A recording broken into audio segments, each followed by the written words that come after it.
everyone. So, how are you doing? Hopefully everything went amazing. Did you like all the talks? Actually, I was not in the talk, so you can also tell me if the talks were good, bad. Right.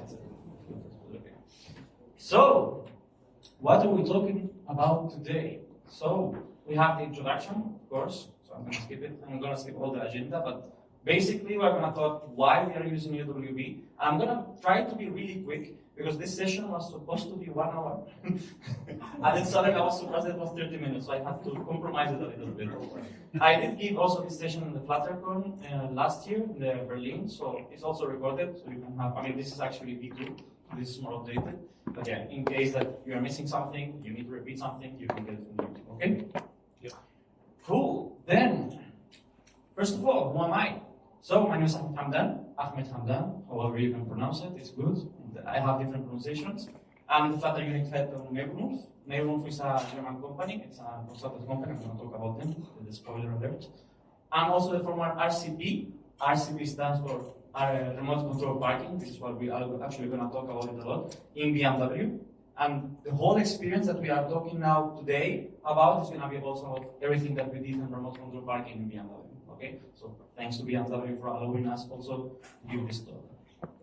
I'm also the community lead for Flutter Valencia, and yeah, I also give some talks, not technical. What is MaibornWolff? Spoiler alert, I need to give this spam because they are paying for me being here, so yeah. MaibornWolff is a German company, it's a German consultant company. We've been actually founded in 1989. Is this recorded? Yeah. Oh, I can listen now. Okay. Yeah, it's quite old. We are kind of like nearly 1,000 employees. We have 11 locations. One of them is actually Valencia, and we also have in Tunisia, and then suddenly a lot of offices in Germany because it's actually a Munich-based company. Then, now talking about the talk of today. What is ultra-wideband? Who actually heard about ultra-wideband before? Okay, then today my task is a little bit difficult. So, ultra-wideband is basically just, if you imagine wireless, Bluetooth, it's exactly the same, but it has a different solution, let's say. So basically it's an antenna that can also provide direction, and it's basically short-range antenna that gives a very good pulse. This is why actually the name comes from, the ultra-wideband. It has a lot of bandwidth, so it allows us actually to send more information, and this information is really precise.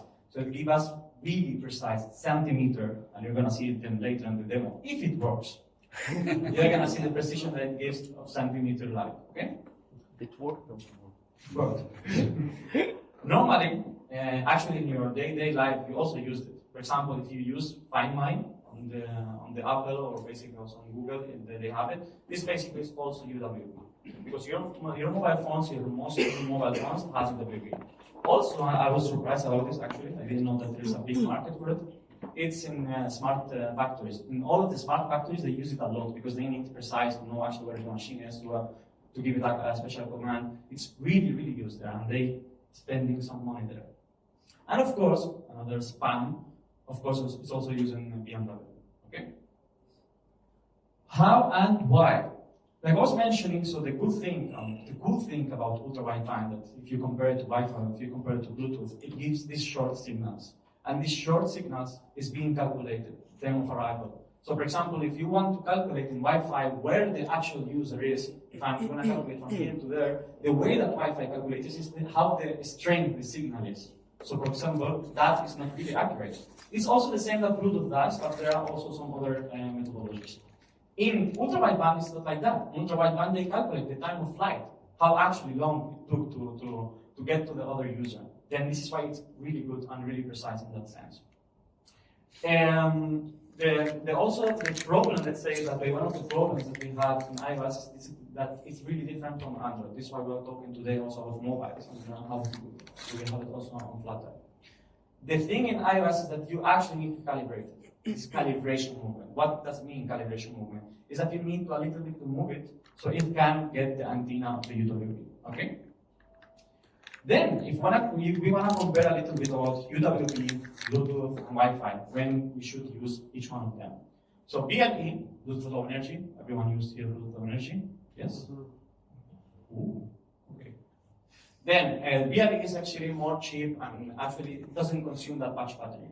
Normally you can have it in the background. Actually, there is not much, there is limitation, of course, Apple always has a limitation, but there is not much limitation as other technologies. There is other technologies, like we were mentioning now, Wi-Fi and UWB, which is really, really restricted. So you even sometimes have some session that you can do, like, I think in 90 seconds or 60 seconds. It's not documented very well, okay?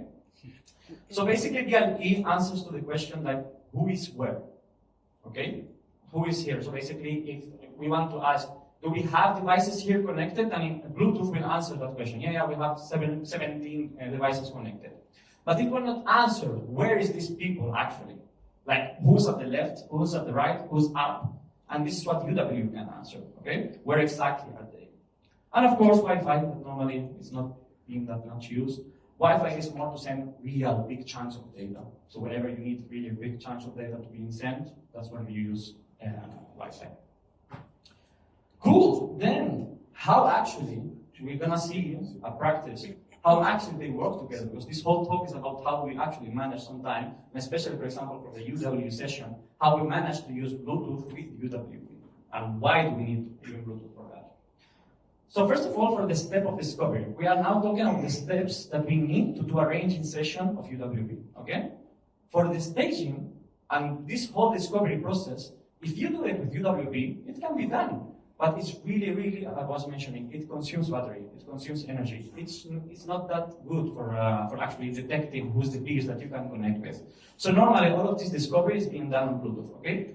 Then, you can also do it with Wi-Fi Direct. Some of the people are doing it without Wi-Fi Direct, but that's not the best example to do it, because again, it consumes battery. Some example of that, actually AirDrop, if you use AirDrop, or anything similar. For example, it tries to detect who is the peers that is nearby. It discovers all the devices that we have, and then whenever you see that the contacts change of position, this is actually thanks to UWB. It sees who of these devices actually is closest to you.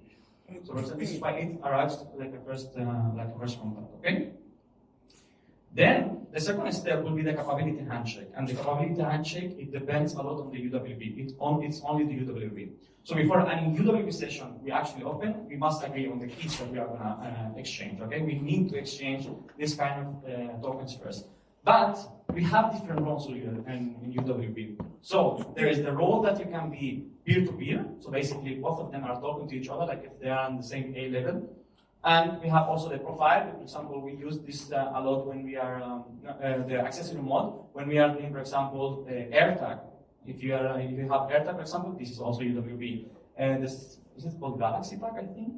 The other one? Galaxy Tag is the same thing, UWB. So you need to define if you are doing a peer-to-peer session, if we are doing an accessory session, or what kind of session we are trying to do. Then the third step is actually exchanging the OOB, okay? In here, OOB means out of the band. Normally, out of the band is a practice that's being done in the whole antenna world. That basically means that not in this antenna, not in this band that we are trying to connect with. But right now, we are trying to create a UWB ranging session. So out of the band, here will be the Bluetooth. It's the other ranging that we are using, okay? Then with the Bluetooth itself, we agreed on a shared secret. And this secret is the thing that will be between me and you to do this ranging session, okay? Then we exchange the UWB tokens, and then we do like the handshake. Maybe you heard if you did any protocols or any system, you probably did like the start or hello and hello reply, and this is the handshake, no? Normally in these protocols. The fourth step will be the UWB ranging session, which actually already is started, okay? So once all the tokens are shared, device establishes a UWB session. And in this session, you can get something called azimuth. Azimuth, I will translate it to right and left. So basically, it gives you a direction of right and left. That's azimuth, okay? And elevation, up and down. I try to make it very simple. So you will get all of this information from the UWB because the antenna. So I don't know if I write it down here. Something that I find like really techy and I love it is how actually UWB detects the angle. For example, if you actually send a signal, what UWB does to know if you are like, I don't know, 10 degrees before, and the azimuth is 10 degrees, for example. It has three antennas, three different antennas, depends on, of course, on the components. Some components doesn't have it, so some UWBs are really old, and some are CAF, but the iOS system, for example. And in that case, it detects the antenna, it has one longer than the other, then it detects, okay, how far did actually took time, like the time that it took to actually get to this antenna, then to the other one. Then of course, if they compare the type that they took to this antenna and to the other one, then yeah, okay, this is the angle that it corresponds. Okay, did you get it, or is that too difficult? Yeah, understandable. Yes. And again, session is short-lived, so normally the UWB session is not for that. So, what's the problem of Flutter? Now coming back to Flutter, we have a lot of plugins in Flutter. This is really good. We have a lot of packages in Flutter. We have the Bluetooth, where you can do anything related to Bluetooth stuff. We have the Wi-Fi Direct plugin, but we didn't have another UWB plugin. No, yeah. We already have Flutter UWB. Okay, I created this package, and it has some functions. Actually, the whole idea was that I've seen that a lot of big companies, they have their own packages, but there is none for the community. So normally, even people like BLE or other companies, we have our own packages, and we have also the CCC and all of the conventions that we actually create for us and from the operating system themselves, from Apple and from Google. They are agreeing into a convention, and we work with that convention. But there is nothing if you want to actually try it out, this UWB, I'm going to do it, okay? So yeah, it has a lot of functions. Yeah, take a look at the time.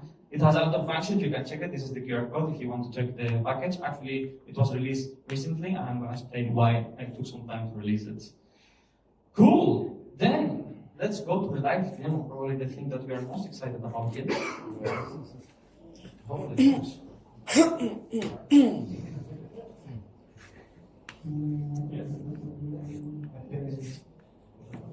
Okay, you can see my screen. So this app that I'm showing right here is the same app that you will get if you download the package, is the example app, okay? What it's gonna do, I'm gonna try to connect to this UW device. This UW device is a development kit from Curve. Actually, I think I have a slide for that, I will show you later. This UW device, you can buy that thing, it's like 70 euros, and this is really big. You think that normally, how this actually can be on the mobile. It's a different UWB antenna. This is not what we have on mobiles, okay? This is just for development stuff. But this is kind of like everywhere. So if you want to imagine like this is a car, this can be a car, because actually the antenna will be like that, okay?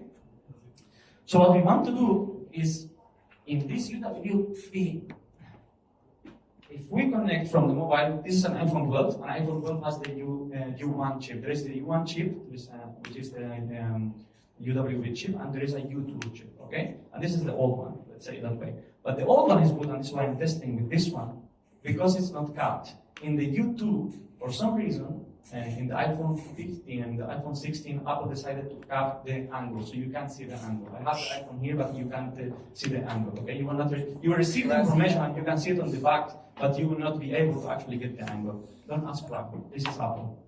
I mean, I'm going to say why, but later.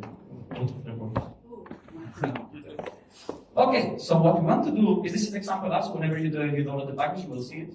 We want to start ranging, and then with the Bluetooth now, we are seeing all of the peers. Of course, right now we only have one peer, okay, which is the device. And what it's doing in the background is setting up this as an accessory, because we told that there is different peers, no? Peer-to-peer, where we actually talk from phone to phone. This will be peer-to-peer, which is also supported, but I couldn't do it here in the test. I need 3 phones here. And it's also supported, so you can connect an iPhone to another iPhone, so you don't need this chip, okay? If you want to do it, or you want to test it at home, if you have 2 iPhones, then you can do it also, okay? Now we're setting up this, and it's saying, okay, there is an accessory. I'm a UWB accessory. You can connect to me. And all of this discovery is being done on Bluetooth. But now, when I want to do this pair and range, what is happening is that now it's exchanging the keys, okay? Now we have, it's working. Do it. Live demos. I would like live demos.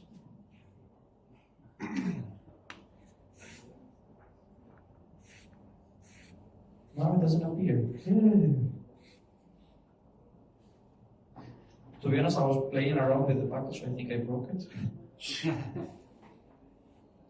But I can prepare it in case that doesn't work. I have a video. We'll watch for you guys. Emergency. Okay, nice. It wow. just broke.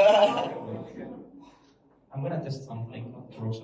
Give me just 1 second, because we have to see it. I tried to work on my computer. Yeah, I swear it worked on my phone. This is a disaster.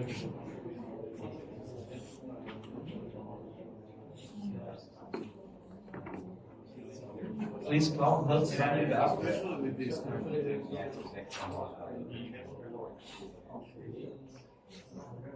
We're having fun doing that, right? Yeah. This is what happens when you do a talk that is more like with live demos, because the whole talk, I think that even if I talk to you about the whole technology or everything we do, it's not the same as seeing it yourself. To be honest. Even Cloud is saying, yeah, I have an scoop book and I can't run it right now.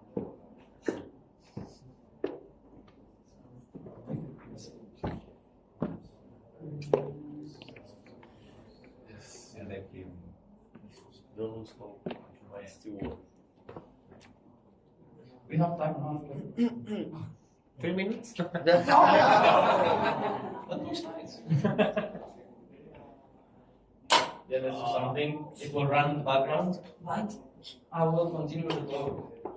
And then let's see later. Yes, please. Don't do the live demos, guys. Don't do it. Never do it. Oh wait, it's time. It's loading. Let's see. Let's see.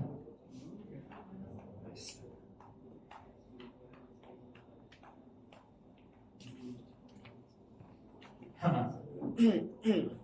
on, Claude. Am I the only one that now I've run everything with Claude also? Okay, let's start ranging. Is covering, pairing. You can do it. Ah. Yes! Yay!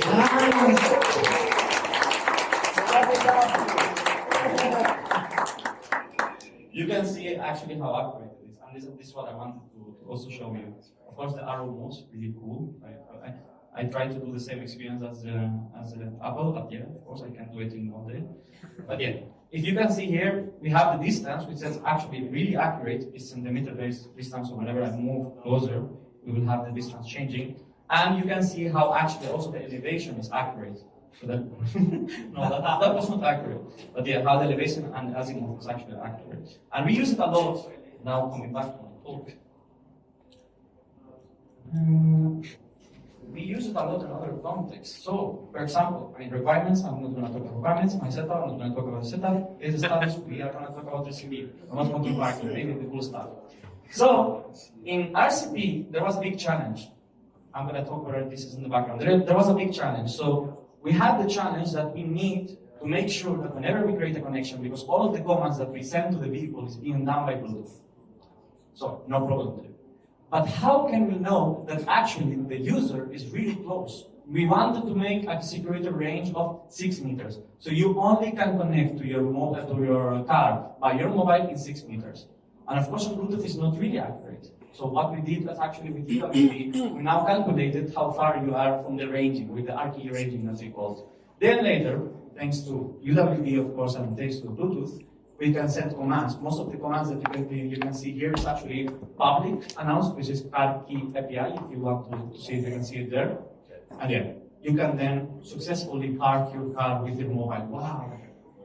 Of course, you're going to use it every day. Lessons learned. Of course, I talk about these things. Maybe the most important thing is the cross-code as experiment. Do I have time? Yeah. 2 minutes. The hardest. Again, don't do like demos. So, maybe you ask why it took me some time, because I think last year, if someone was in my talk last year I did give a similar talk. Why it took me some time to actually release the package. So for some reason, I don't know why, the engineers sometimes we think, why we can do this? I try to connect my Android phone to my iOS phone. So not as a peer-to-peer, because there is no way that you can do peer-to-peer with Android and iOS. I was like, but what happens if I try to fake the Android phone as if it was an accessory for iOS? Then, of course, Jerry-rig. you will need engineering again. And then I said, okay, we have Claude. We are in the agentic era. In the agentic era, everything is easy.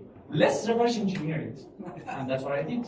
I had to capture all of the real iPhone packets to actually know, because there is no protocol officially announced, There is nothing official announced. I don't know. This 30 bytes that you have, that the iPhone sends, you can know what's actually the setup that you have for it. So this is why I did reverse engineering. I documented, and actually you can see it. I think there's a branch here somewhere. I didn't mention it. But if you go to the package, you can see the experiment that I did. Okay, to summarize the experiment, of course it was fucked up. But it was really working, and actually we did the BLE handshake, we did the UWB ranging session, but then it was only something missing. Only something missing. We actually started doing some data. And don't ask me if this is important or not. I just wanted to do it as an engineer and see where is the limit. So the only thing that was missing, that they didn't propose for some reason, iOS can only send message every 2 seconds. Like the time base is every 2 seconds. And in Android, you can send it every 1 or 2 seconds. It's a coincidence. It's not something that they didn't propose. No, it's just coincidence. So of course, there is no way that I can connect an Android device with an iOS device for now. I'm going to change it later. Now there is something in Europe, maybe you've seen in the European countries, that they are trying to push to actually make this open, because we want to create also our fake AirTags or other solution. And this is why now Europe is pushing Apple and is pushing Google to make it open, so we can have and declare whatever values we want, and then we can connect to each other. That will be there. Okay, nice. Okay, that's it. Thank you very much.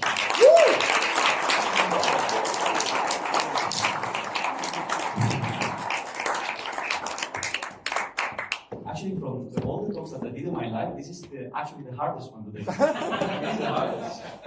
We love to put pressure on people. Thank you so much, Ahmed. I think we have like 3 minutes for questions. Guys, here we we need to give away stuff. So, yeah. Don't ask me why I did reverse engineering. I just wanted to. Questions? There. I'm interested in Apple's APIs available for this. How is this limited, and how do you make a device discoverable by an Apple device? So discoverable is something else, because we make it discoverable by Bluetooth, but then connecting to UWB ranging is based on nearby. There is a package called nearby, and we connect through that. Okay? And it's really limited only to the Apple vendors. So right now, the package allows you to connect Android to Android, iOS to iOS, iOS to accessory, and soon, very soon, Android to accessory also. Okay? But if you want anything related to Apple world, it's really covered. There is something called the FIRA protocol, which is like the protocol that I agree with, and then most of the accessories are actually running on the FIRA protocol. And all of the accessories, for example, that you buy in this Curvo, for example, I think there is another company called MPX. They are based on that companies, and they have already. Okay, something that I wanted to say off the record, but I will say it. Okay. Why Apple is doing this? So it's selling to this company the AFI. And so basically, it's what was the abbreviation for? Application for iPhone or something like that, and they sell these licenses to that companies. This is why we don't have the protocols. This is why the protocols is not open. So only these companies that are allowed by Apple to actually have this protocol, they know what actually there is a protocol to connect to a UWB session between Apple and other. Okay, this is why I have reverse engineering to try to do it. And actually, I managed to get that 30 byte package, but still the limit of the time was not possible. Any more questions? Yep. Besides the examples that you already gave, I'm curious because you probably already have like billions of use case in your head for this. So I'm curious what kind of other devices do you know that could support this and make for a very interesting use case? And most of the actually new devices, most of the mobile phones actually do have UWB. All the Google Pixel, all of the Android phones, and all of the iOS phones. But a fun use case, actually, that's what I'm. They are doing it right now. I think it's still on implementation. It's a startup company that they want to sell to tennis tournaments. This application, I think it's a tablet application where they can see in real real life, real time, they can see how the tennis ball is moving and where it's moving. that's cool. So that's a cool thing. The tennis ball has a very small UWB device, and then they connect with the tablet and they see in real life how it's moving. Because it's really precise. Yeah, there are some cool examples. I really like that. Yeah, exactly. Most of them actually, for some reason, are not public. And of course, you have BMW and all of these cases that we use a lot of the UWB. AirDrop, what else do you see? Find My, yeah, everything. Kind of like everything. One more short. Not really sure. This development kit you have, do you have maybe? I saw it. Yes, it wasn't the setup I had. I'm sorry, I don't have to skip too much slides.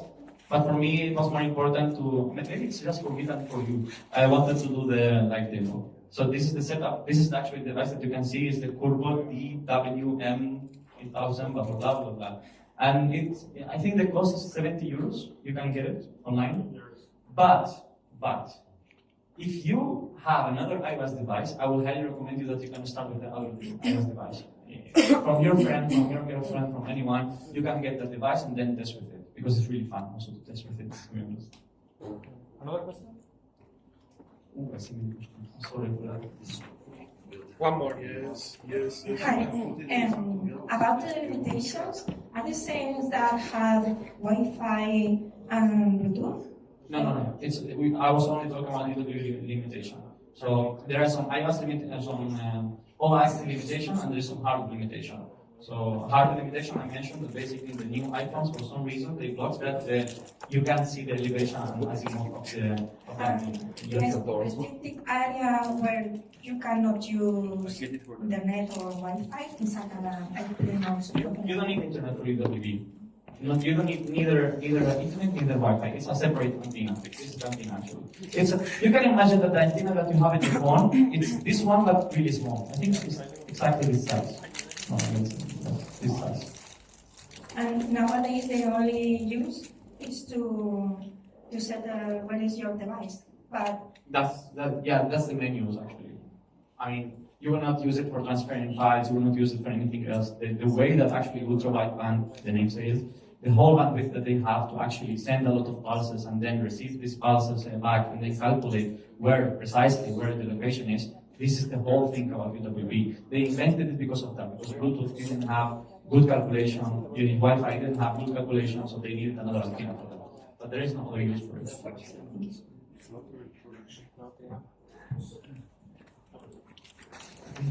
Thank you very much. A big applause again. Thank you so much. We have to choose the best question.